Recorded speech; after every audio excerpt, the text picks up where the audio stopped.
షిరిడి గ్రామంలో ఒక బాలుని రూపంలో వేప చెట్టు కింద వేదాంతిగా కనిపించాడు, తన వెలుగును ప్రసరించాడు.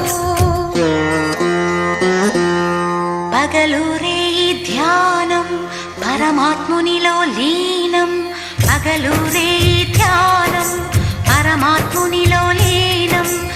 ఆనందమే ఆహారం, చేదు చెట్టు నీడయే గురుపీఠం.